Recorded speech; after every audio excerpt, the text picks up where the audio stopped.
May you will have a blessed day today, especially as we spend time together in the Word of God. Welcome to our God's Word for today devotional.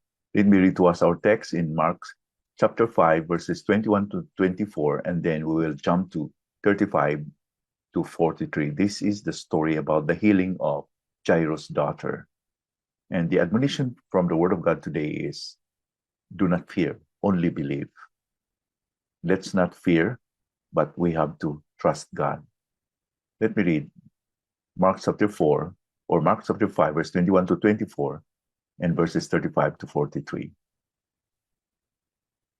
And when Jesus had crossed again in the boat to the other side, a great crowd gathered about him, and he was beside the sea. Then came one of the rulers of the synagogue, Jairus by name, and seeing him, he fell at his feet and implored him earnestly, saying, My little daughter is at the point of death. Come and lay your hands on her, so that she may be made well and live. And he went with him. Verse 35. While he was still speaking, there came from the ruler's house some who said, Your daughter is dead. Why trouble the teacher any further?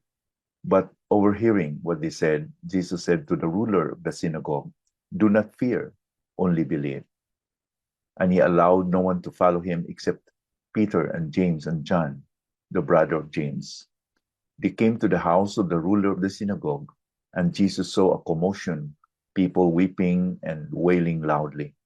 And when he had entered, he said to them, Why are you making a commotion and weeping? The child is not dead, but sleeping. And they laughed at him. But he put them all outside and took the child's father and mother and those who were with him and went in where the child was.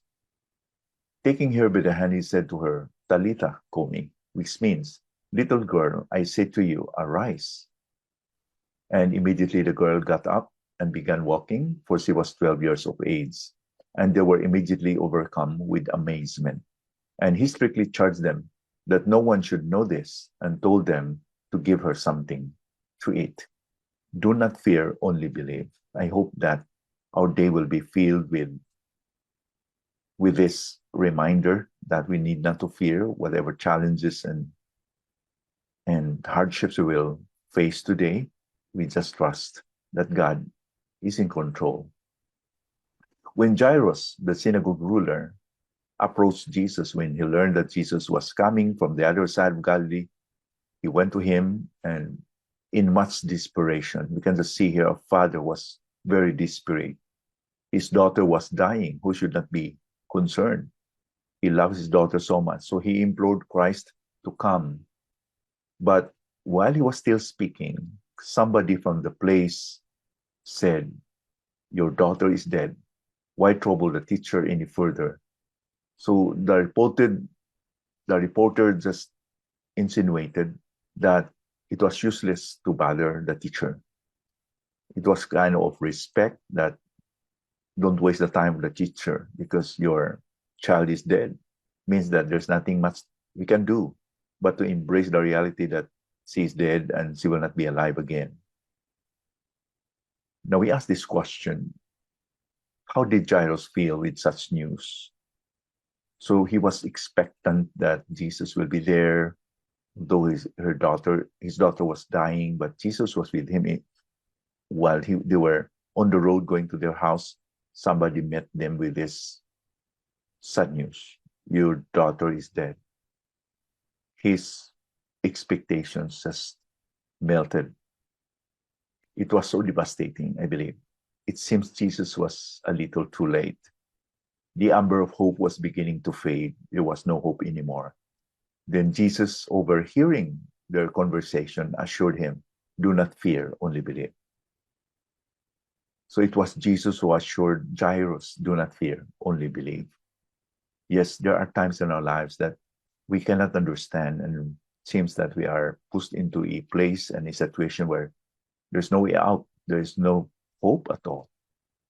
But Jesus wants us to just don't fear and believe. Then Jesus put everyone else out of the house except the parents. Then he took the 1 year old, the 12-year-old girl's hand. This girl was 12 years old, and he said, "Talita kume," which means, "Little girl, I say to you, arise." And immediately the girl got up and began walking, and everyone else immediately, they were amazed because they were not expecting that the girl will be brought to life again. They immediately overcame with amazement. And this is a term that they were really surprised with much expectation. It was like a mixture of surprise and gladness, in a kind of feeling that this is something incredible, unbelievable. Everyone went from weeping, and at time they were laughing because of Jesus' comment that, "Why are you in commotion? The girl is just sleeping," and they were laughing. And now they were in amazement. This is how God transformed their emotions from one to the next. Even the father, he was desperate, he was devastated, but I believe his joy cannot be described this time that his daughter was brought back to life. But he charged them to give her, to tell no one about what happened. And he charged them that, okay, give the girl something to eat. Now, the lesson that we can learn today is we should recognize our fears and worries. Just like this father, he is an example for us that we should recognize our fears and worries. But let's also believe that we have a person whom we can go to and bring all our worries and anxieties and every concern that we have. Let's believe that Jesus is in control and he is not that busy to attend to our needs.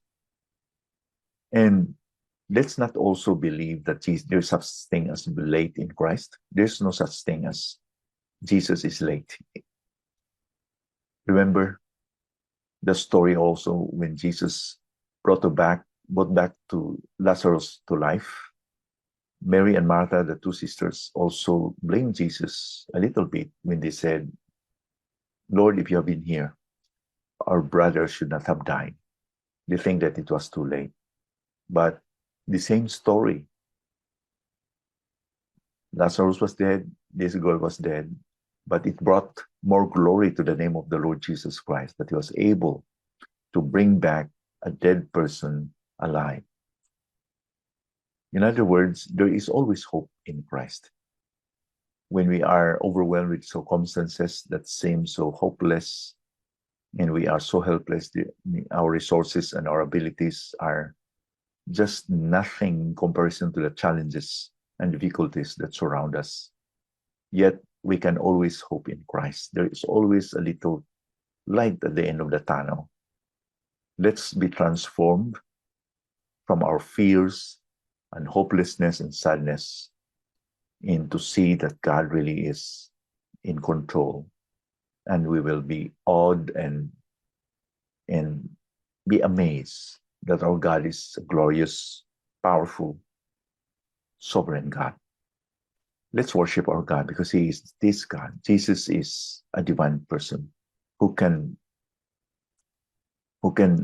transform such situations like this into a blessed situation, blessed experience.